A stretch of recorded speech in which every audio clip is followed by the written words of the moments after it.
Good morning, everybody. A very warm welcome to Dataworks. Thanks for coming along today. It's great to see you here in person. It really is a pleasure, whether you're joining us in person or indeed we're recording this, so we will be showing it virtually later on.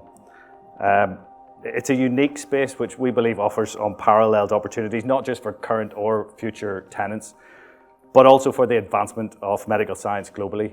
And I know that might sound like a lofty suggestion here this morning, but when you hear the vision for Dataworks in the next hour or so, and indeed the wraparound support and unabashed welcome that vision has garnered in Northern Ireland and beyond around the world, you'll realise that today really is the start of something special. Now, we have a lot to get through today, including a keynote address from Peter Keeling, who's the Chief Executive of Dataworks' anchor tenant Diaceutics, and two panel sessions which I know you'll find fascinating. But first, to set the scene, we're going to hear from David Burrows, who is the director at Benmore Octopus, the JV development company behind Dataworks. Before David gets going, we're going to show you a bit of a time-lapse video so you can see how this building rose out of the ground.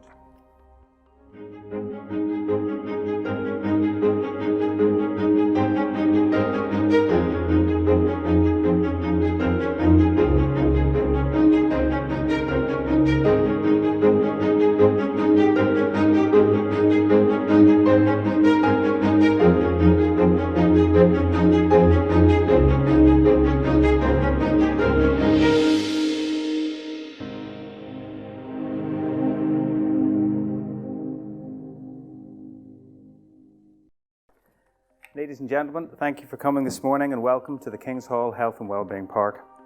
Kings Hall is a 16-acre multi-sector development that incorporates a wide range of uses, including retirement and independent living, nursing home, primary care, multi-storey car park, and of course life sciences. The park sits with excellent infrastructure, being connected to rail, bus and motorway to key destinations in the north and south of Ireland, and sits in direct proximity to healthcare professionals serving patients within the park and alongside Belfast's major hospitals and medical research facilities. The combination of a vibrant and entrepreneurial health community, large talent pool of scientific minds and proximity to top universities such as Queen's and University of Ulster makes Dataworks a new spatial model for life sciences companies, building a community which can learn from each other and share the knowledge. This sits at the heart of the vision for Dataworks. As part of the development, we will be creating on-site amenity with a range of facilities such as shops, restaurants, preschool and gym, all centred around a large plaza area. Additionally, there will be on-site residential accommodation for those who wish to live and work in close proximity, and an 18-hole golf course next door. Kings Hall Life Sciences will create a hub for life sciences companies of all sizes, from startups to large multinationals, and will provide state-of-the-art office, laboratory and shared spaces. The Dataworks building in which we are sitting extends to circa 40,000 square feet of accommodation, and the overall life sciences buildings will extend up to 200,000 square feet when completed. The life sciences sector in NI is strong, and we believe that creating a focus for this activity is vital if we are to stop the flow of talent out of Northern Ireland and maximise the flow of inward investment. Dataworks is the first step towards that goal, and we are delighted that Diaceutics share that vision and have committed to locating their global headquarters in this building. We believe that the development will provide a secure and collaborative space for companies to focus on the rapidly growing and highly valuable healthcare data market. Diaceutics' commitment to Dataworks is testament to the location, space and collaborative potential of this site, one that will meet the needs of the growing precision medicine sector here in Northern Ireland and around the world. We look forward to welcoming others onto the site and building a world-class hub capable of tackling some of the biggest medical challenges in the world today. So thank you for your time, and I will leave you with another short video.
David. And with the scene now set, I want to introduce you to Joanne Rhodes, who's Chief Executive of the Health Innovation Research Alliance Northern Ireland, to tell us a little bit more about the work of the organisation here. Hello everyone, I'm absolutely delighted to be here, and it's the first in-person event I think that I've done since taking over my role as Chief Executive of Harani. Harani is a not-for-profit alliance of universities, the health sector across Northern Ireland and industry, and linking in with the public sector. And we've got a very clear mission. It's to provide vision for the health and life sciences sector to align and exploit the unique opportunities that are afforded within Northern Ireland, and I'll talk about that a little bit later. It's to support cross-sectoral and institutional collaboration across the whole of the region, and it's to act as a single voice and an honest broker to bring in investment, to bring industry collaborations, and to really develop a vibrant ecosystem here. So the health and life sciences ecosystem here supports over 250 companies, and since moving here last year to take up this role, I've been absolutely blown away by the value and the dynamic nature of these businesses and the real desire to make a difference in the health space. It also has a turnover about 1.1 billion and a year, and supports 8,800 jobs across the sector, and it's responsible for about 10% of the trade, and I think this is only set to grow given the convergence that's occurred during the pandemic. So obviously COVID has provided a spotlight on health and life sciences, and I think this really positions us well to be ready for investment and also the infrastructure that's occurring across Northern Ireland. So there's the City Deal infrastructure investments, a number of centre of excellences are being built, and they align with health and life sciences in clinical, in connected health, and also in precision medicine.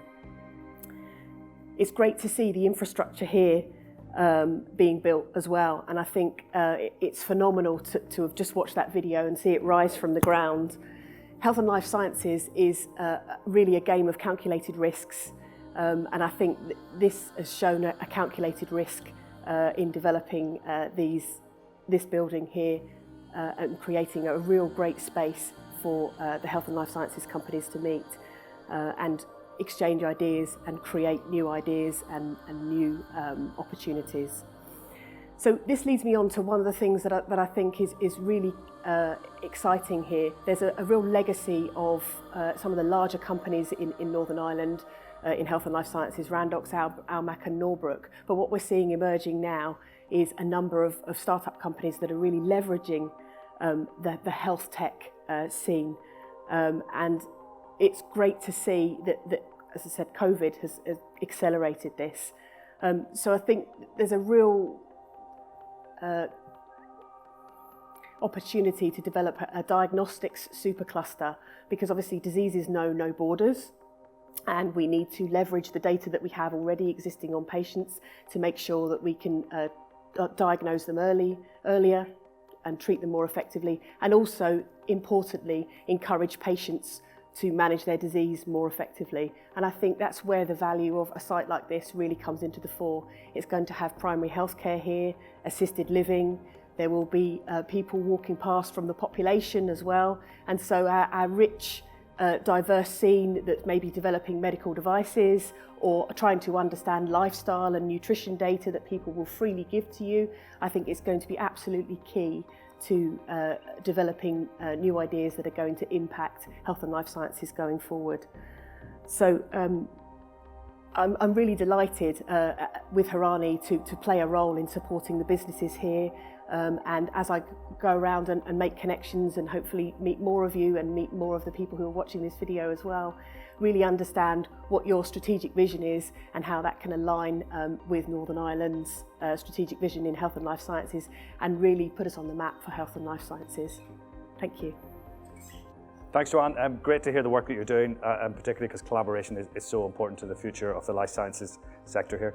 Joanne's going to join us later on to chair the final panel session, but before that we're going to hear from Peter Keeling, who's Chief Executive of Diaceutics, and why he chose to base his company here.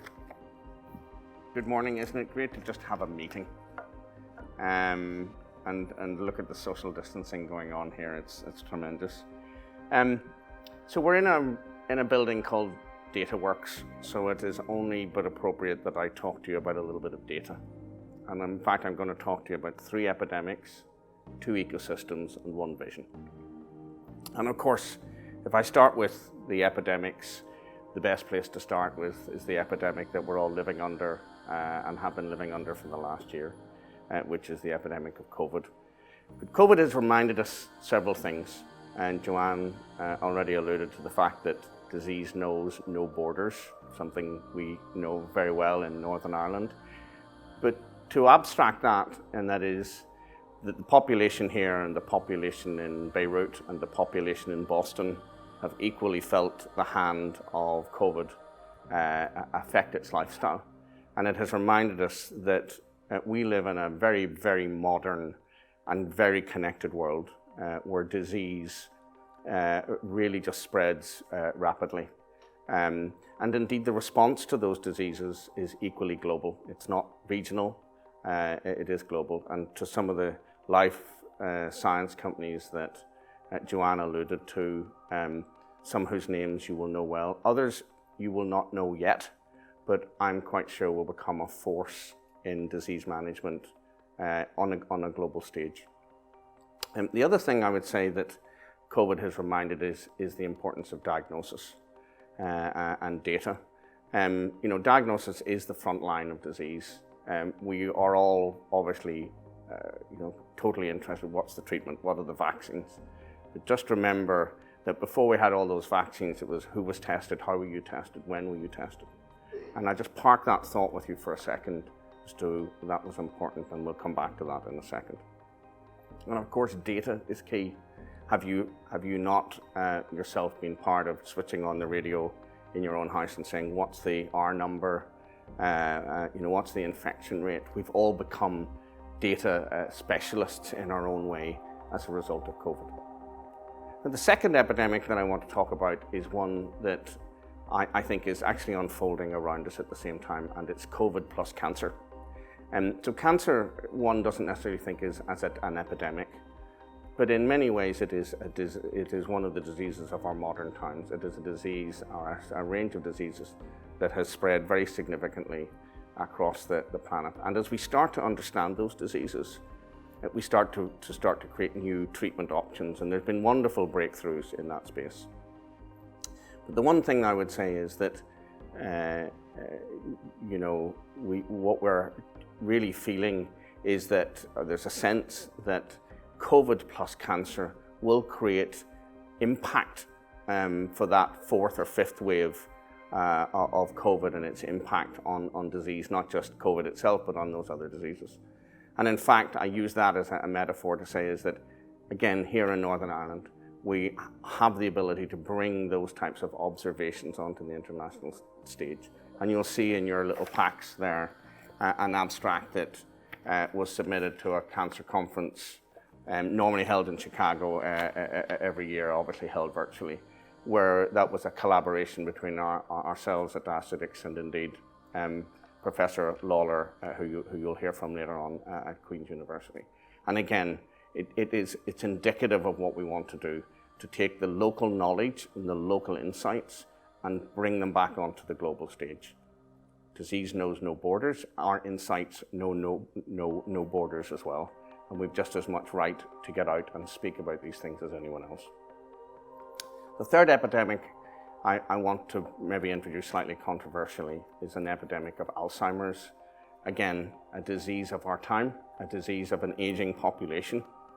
And I cite that because maybe some of you here in the room are wondering, why would you create a space like this alongside assisted living and nursing homes and GP practices? It's all about patients. It's all about patient flow. It's all about understanding what's really going on in the real world with patients, not in some clinical trial away off in the center. It's about observing and living amongst the people that you're trying to help. And for me, one of the inspirations in putting Diaceutics on this site wasn't just the real estate or the location of this from a workforce point of view. It was the vision to really live alongside patients and patient flow and practitioners and healthcare workers who together will conspire and inspire future innovation. So those are my three epidemics. I mentioned two ecosystems.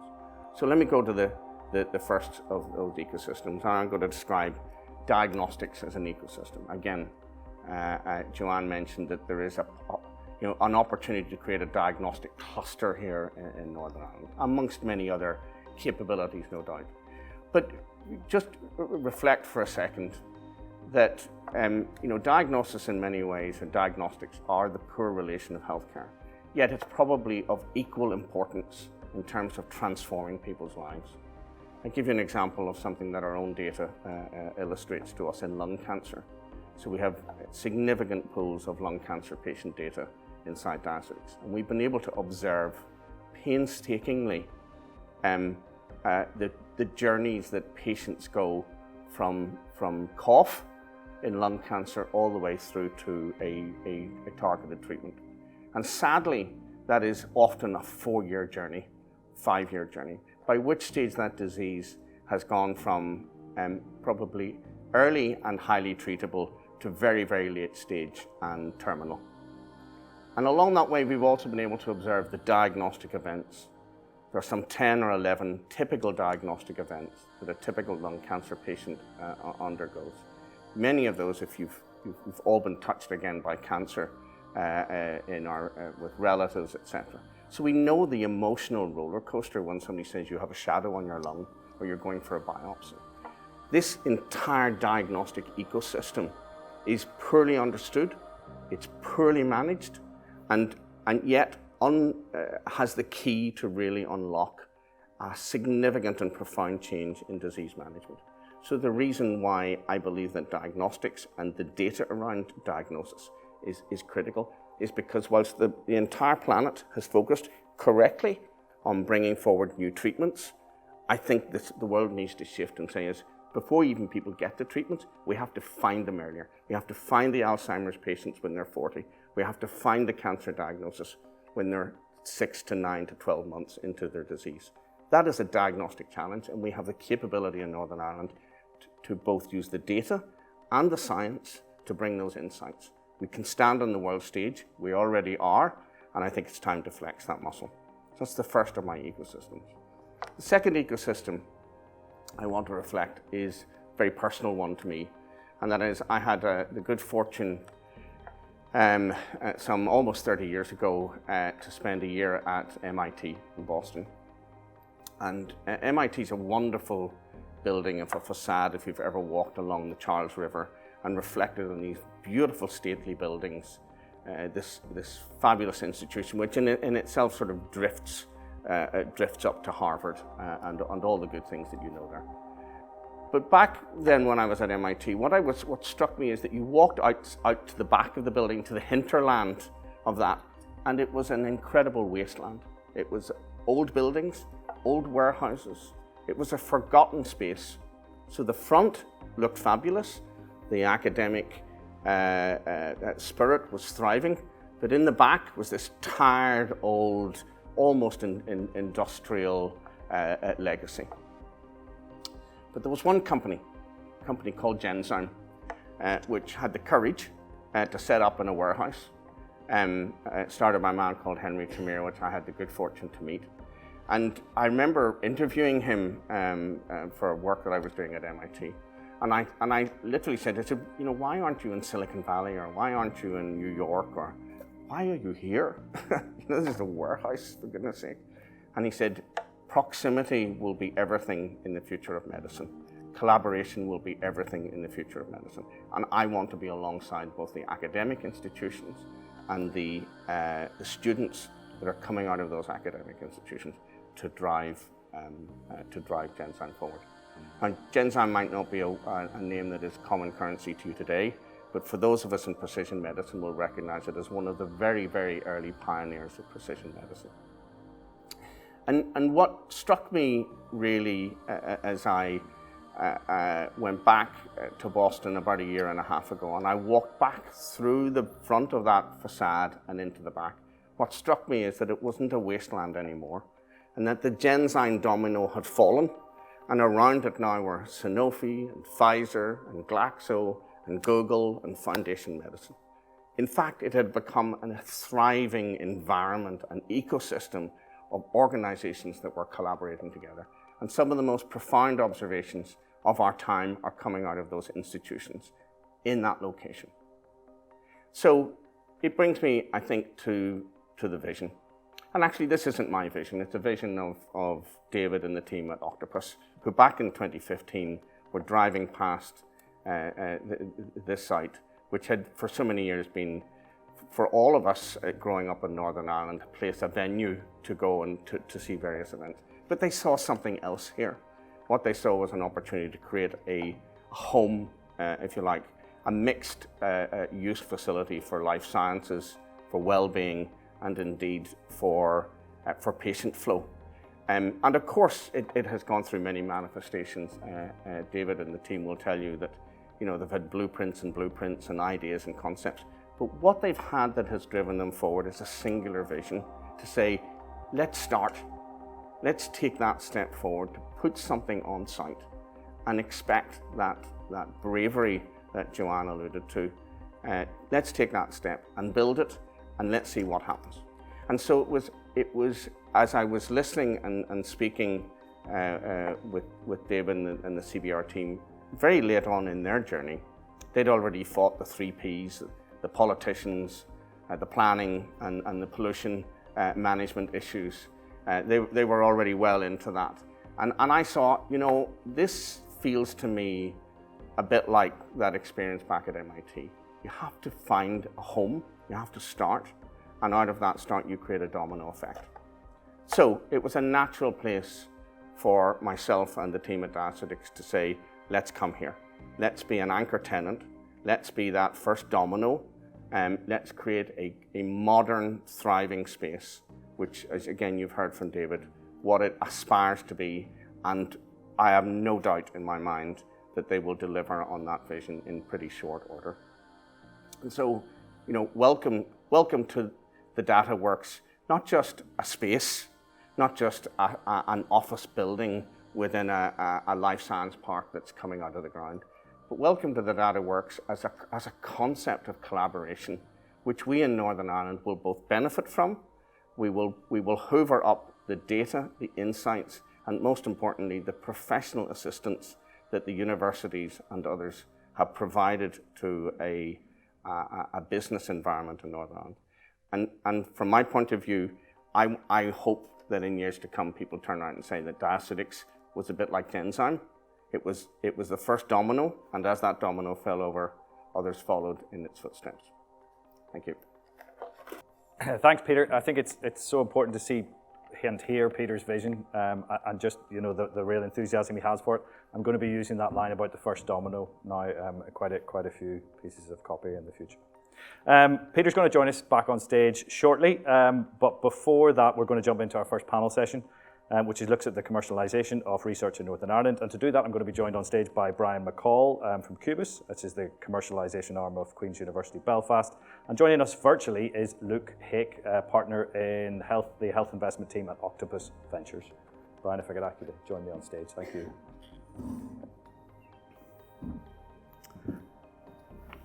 Firstly, thanks both for joining us today, Luke and Dave for zooming in with us.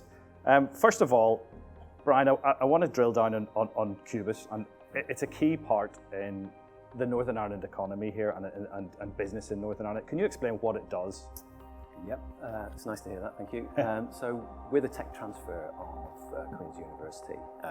So if you like, we're a business that creates businesses, the sort of tech businesses that you might be looking to house here. We're in the process, we're quite busy now. We've ranked quite well, which might be one of the topics that we pick up with Luke later, but we're in the process of creating our 100th spin-out. The inventor is in the room today. So we've been quite active, quite busy, and you can see the impact that might have on the Northern Irish economy.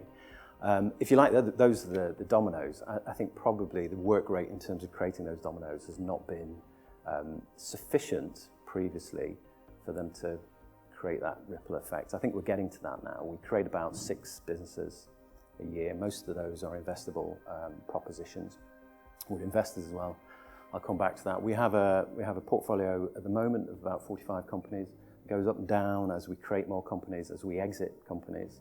Our track record in terms of creating wealth for investors and exiting companies has been quite good. Again, maybe that will feature in the conversation about the Octopus report.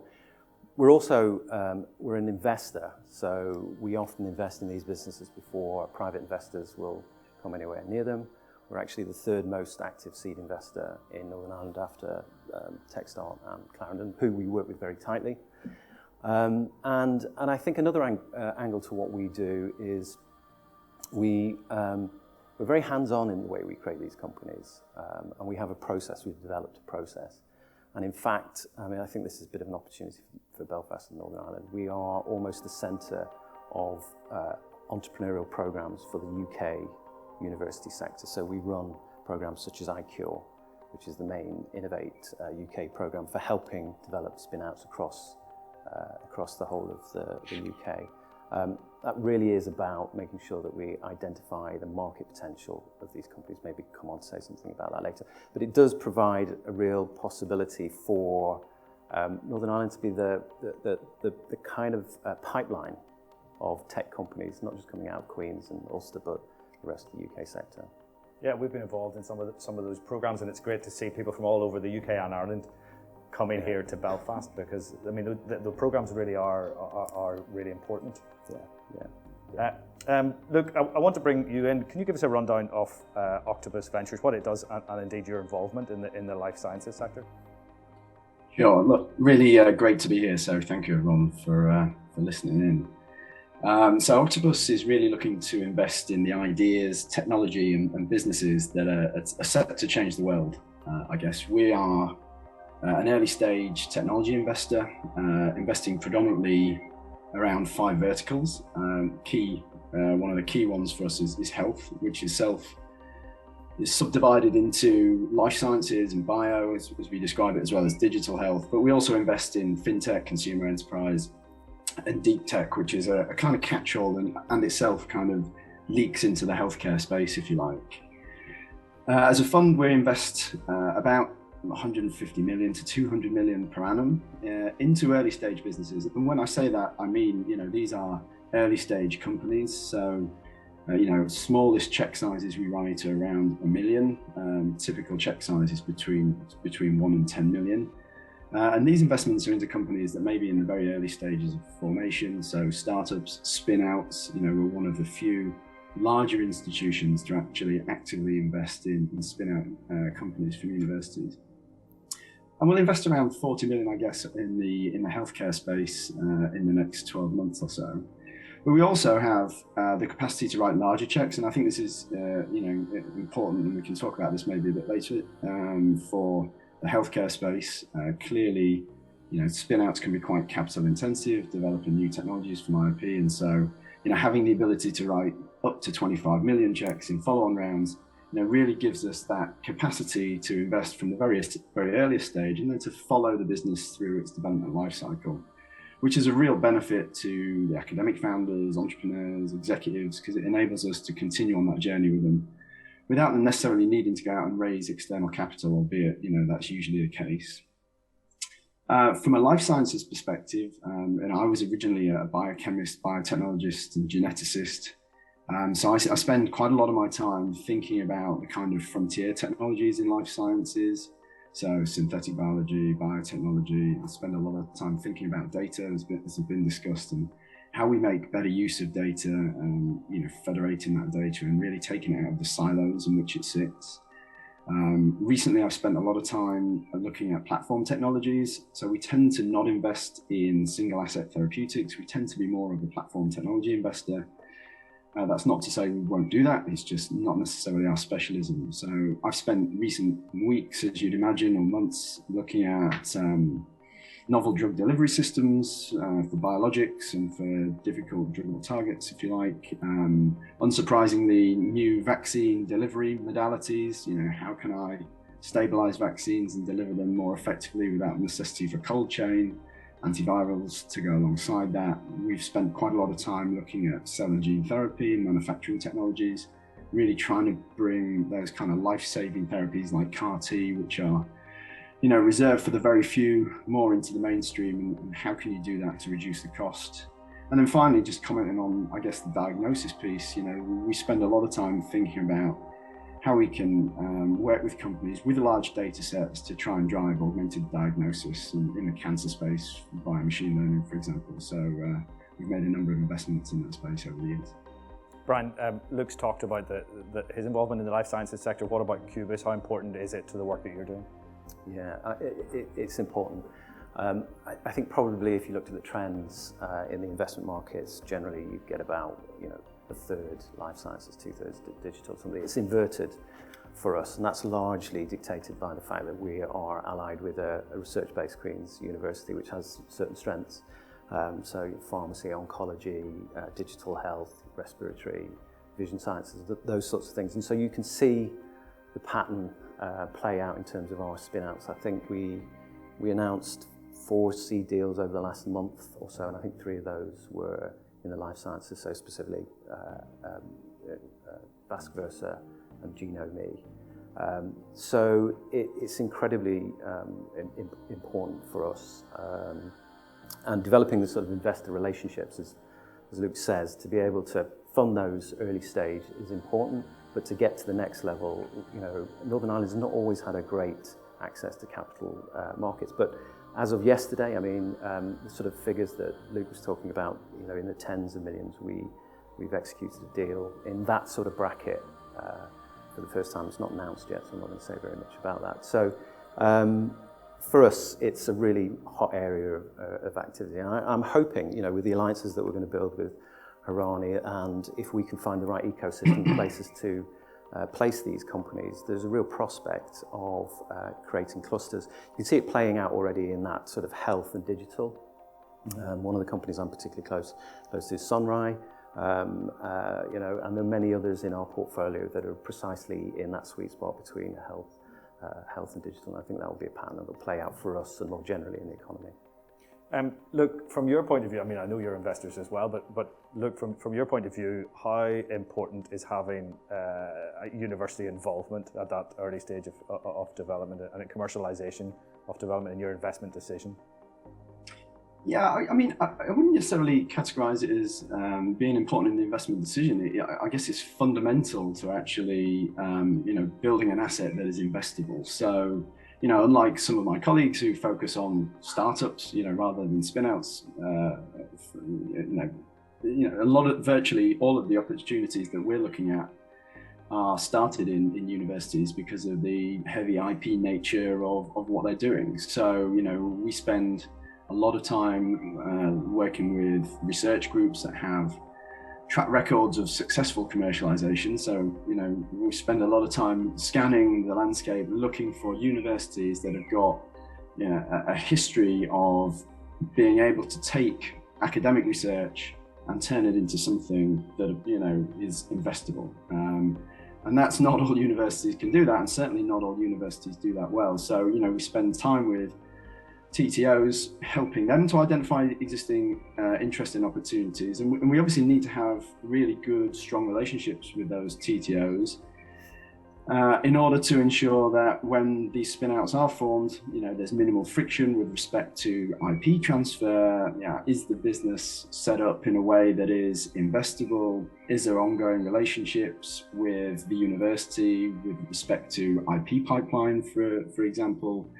For talent, you mentioned earlier, having that kind of ecosystem for collaboration is really important in the early stages of these businesses, as it can provide additional funding, it can provide non-dilutive funding, it can also provide resource, equipment, and other things that would typically be unavailable to organizations or companies that didn't have that close proximity.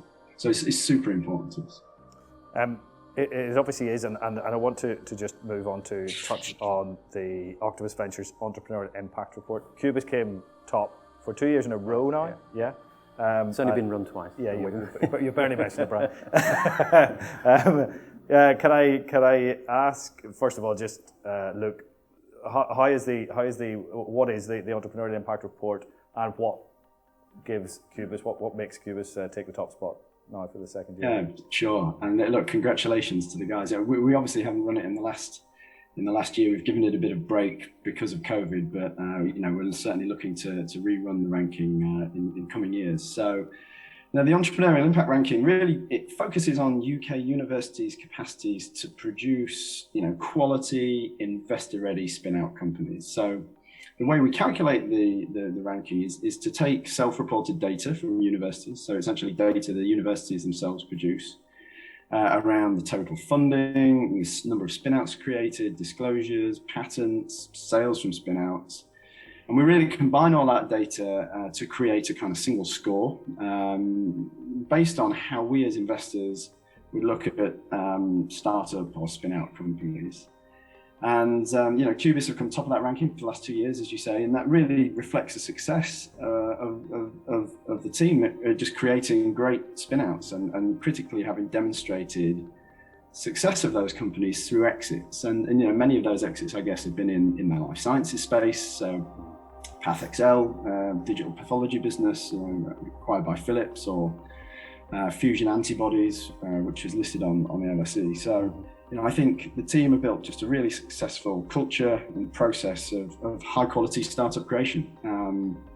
When we kind of did the deep dive in the 2020 report as to one of the things that what were the things that really drove that success, I think what was interesting and really stood out for us was this kind of notion of really identifying customers and the customer discovery process being a key component of what makes these companies successful.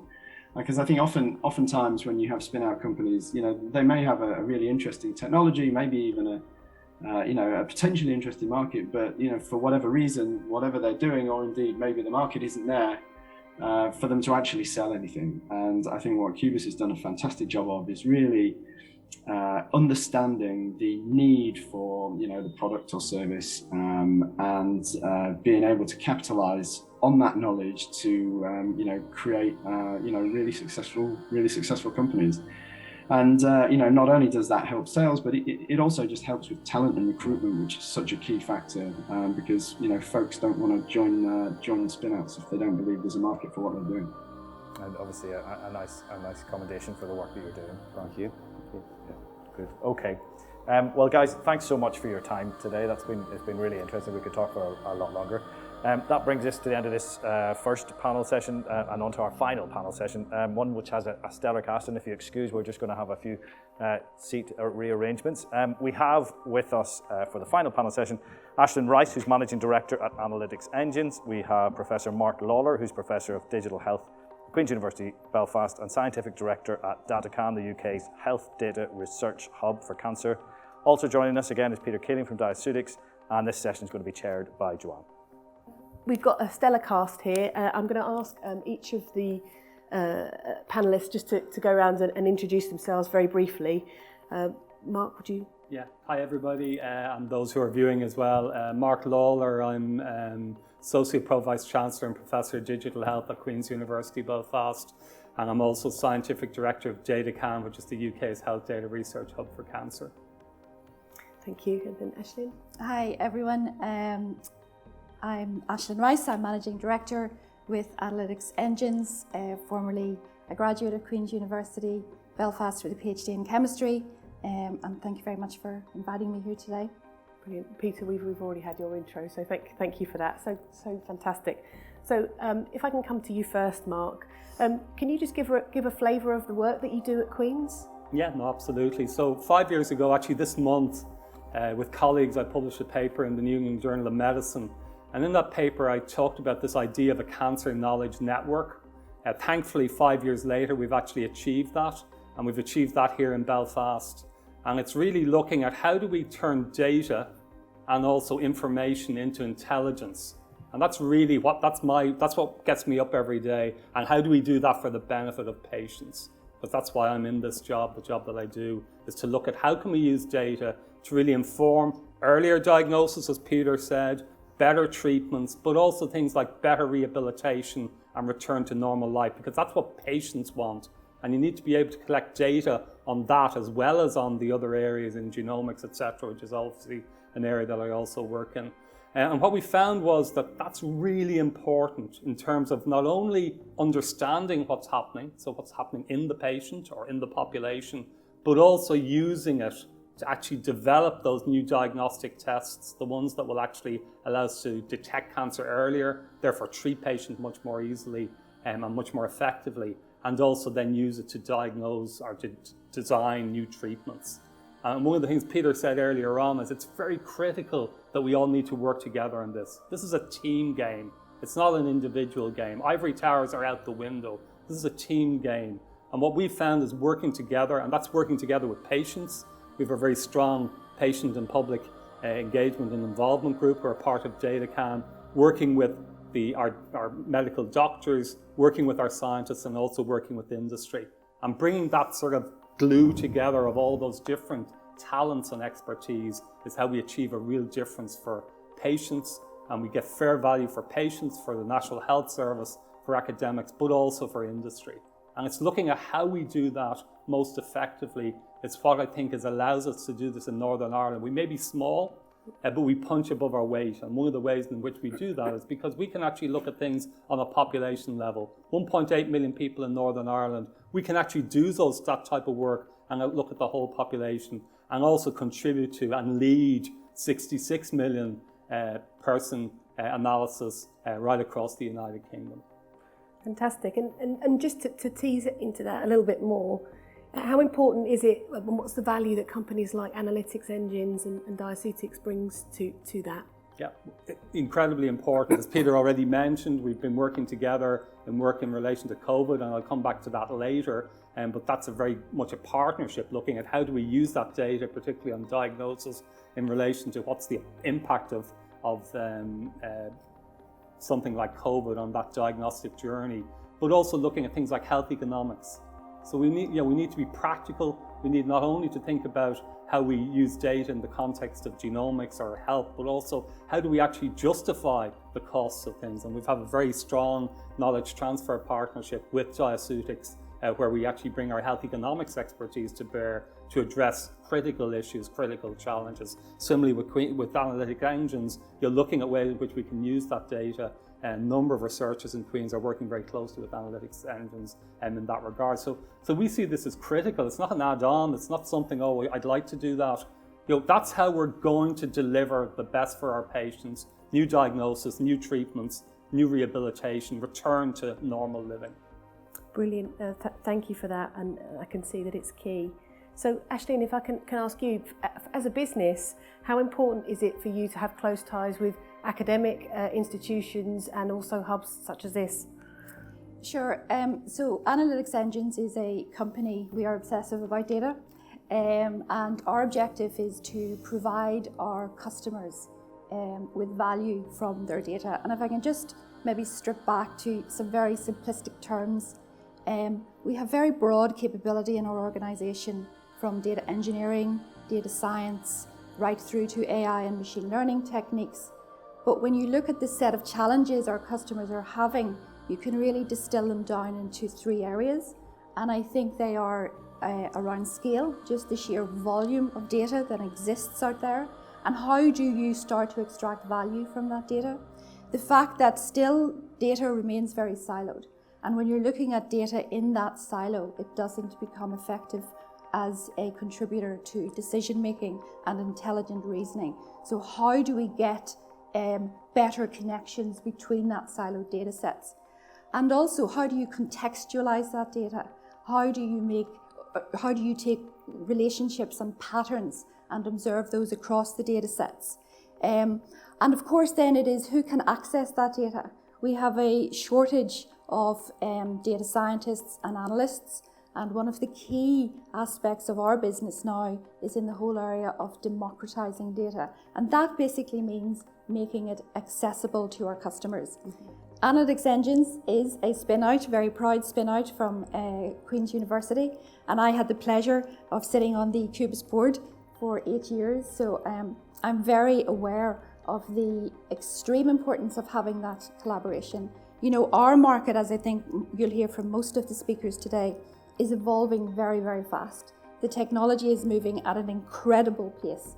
And to be able to tap into that expertise that the universities and the centres of expertise that the universities breed is really key to our business. Not just tapping into that knowledge, but also tapping into the talent. So we are very dependent on having access to that pool of talent that comes through the universities here in Northern Ireland. So collaboration is key with our peers also, and I think, you know, the concepts you've heard Peter talk about this morning in terms of the provision of an ecosystem. We were debating recently about, you know, what has been the most problematic issue in the last year in working from home, you know, and to Peter's point, it's not the nice building.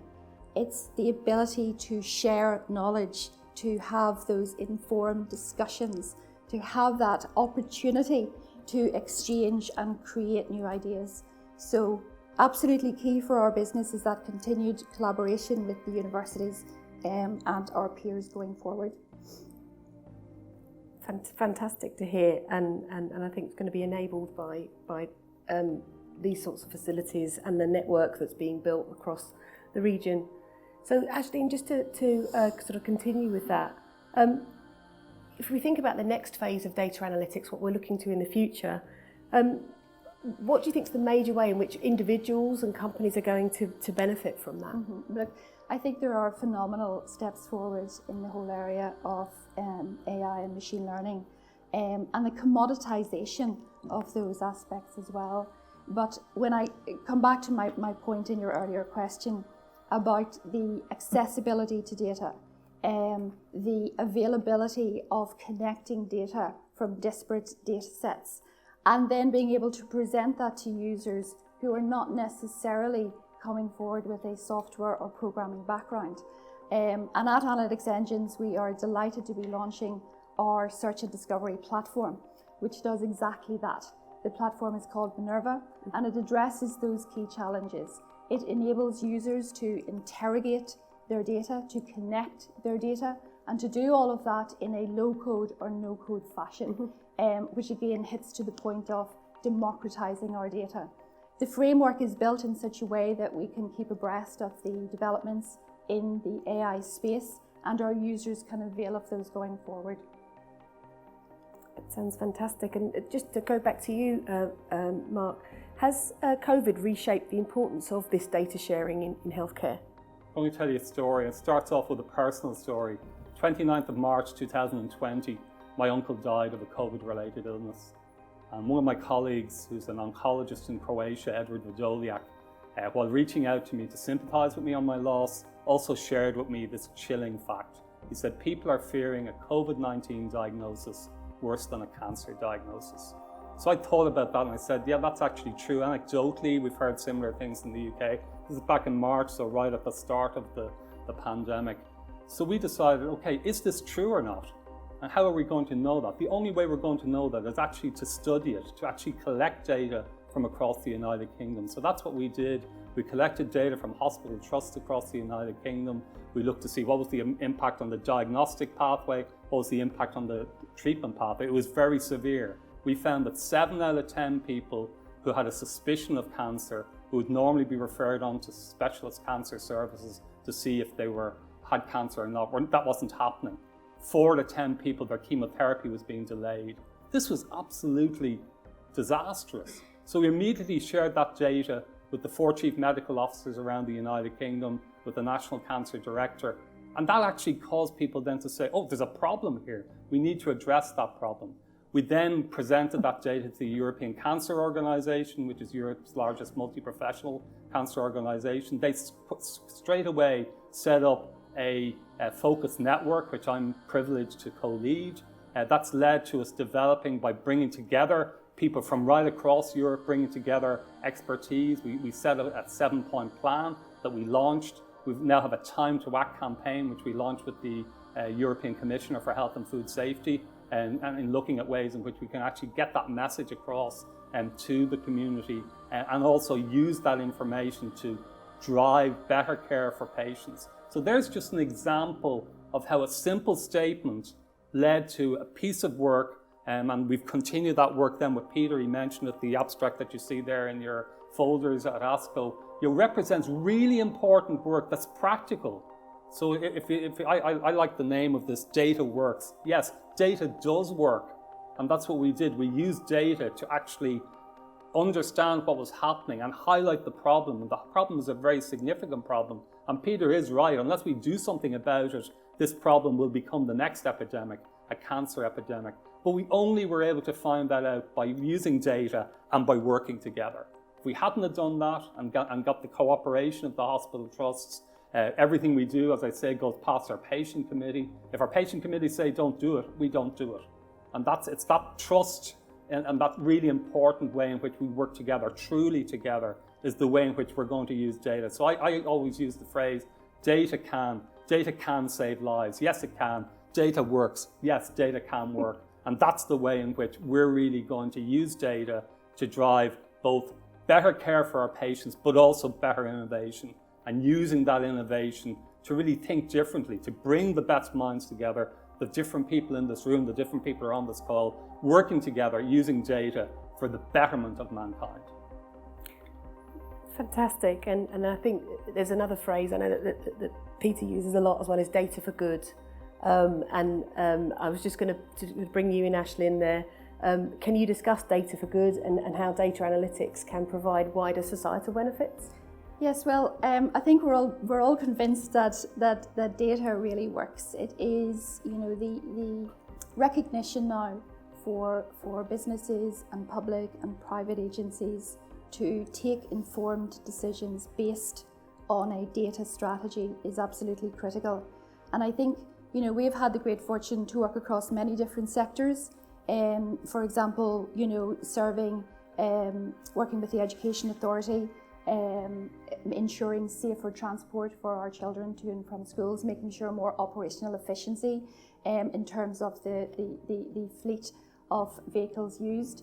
We have had the opportunity to work with Asthma UK in terms of being able to map together hospitalisations and look at factors that present those numbers, and they would include things like socio-economic factors, environmental factors. So I think, in terms of the benefits that the data can bring, they are vast. I think, as we have been informed this morning, it is getting to a place where customers and our users, our health advisors, our policy setters have access to that data and the right tools to make informed decisions based on that output. Thank you. I think that's absolutely critical. So thank you for sharing that. So Peter, if we can come to you last here on this panel. Apologies, we've heard some great speakers here. We've heard about your vision, and you're the first domino here as Diaceutics. What's it been like to build a business in Belfast and the collegiate feeling that you've experienced here? And what would you say to others following in your footsteps? Well, look, building a business is not for the faint of heart. In anybody's setting, you're looking around you for people who are leaning towards you, whether it be funders in the shape of Octopus and others, whether it be kind of supporters and friends, and you're building a momentum around you. And there's always a tipping point in any business where you go, you're as an entrepreneur, you go, is there a business? And then you go, goodness, there's a business. How do I make it a big business? Those are kind of the essence. And in order to make it a big business, you absolutely need to rely on stand on the shoulders of others. And that's what we've done in Northern Ireland. Start a journey 15 years ago, and then use the ecosystem around us to really support that, both Invest Northern Ireland, Queen's University. Many of our amazing people inside the company are walking out of the halls of the University of Ulster and Queen's University and walking into us and showing us that they can stand shoulder to shoulder on the global stage. And in terms of the vision, this is a road well travelled for Northern Ireland. Those of us who have lived here have driven past old industrial works like the Sirocco Works and the Rope Works and even the Water Works. And those as groups or organisations, these were almost jewels on the global stage. They were jewels on the crown of the global stage. And they represented Belfast and Northern Ireland advancing at its best. And so here we are again. We might not be the greatest investors in rocket technology. We might not be the greatest investors in the electrification of the car. But we are right at the forefront of using healthcare data and other data sets to really understand that. We have not missed this wave. We're right at the front of it. And you heard the passion literally on the stage in front of you for the people who are driving this forward. And so we can take the inspiration of those old industrial legacies, those works as they were, those proud statements of global intent, and bring it back here to, as we've been inspired to call this, the Dataworks, because we believe that we can lean in and lead on a global stage. Fantastic. I think that's such a brilliant vision, and I'm really excited about the convergence of all of those technologies and the enthusiasm and passion of the people driving it forward. So it just remains to thank the panellists here. So thank you, Mark, Ashlyn, and Peter, and hand over to David. Thank you. Thank you.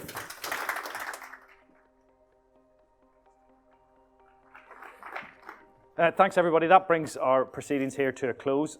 Hopefully you've got an idea of the vision behind not just Dataworks, and that's really important, and Peter brings it across really well, but also the vision for the life sciences and indeed the data sector here in Northern Ireland.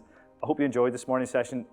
For further details on Dataworks, do speak to Robert Diddy from CBRE and Ian Duddy from Colliers, who are in the audience and will be around after the event. There's also a possibility of a hard hat tour. If anybody would like to do it, we can show you around. Thank you all for coming, and thank you all for watching as well. It's been great to have you here. It's been great to be able to transmit around the world. We hope you'll agree that it won't be long before this space becomes a global hub for the industrial application of science in Northern Ireland and the world. Thank you very much indeed.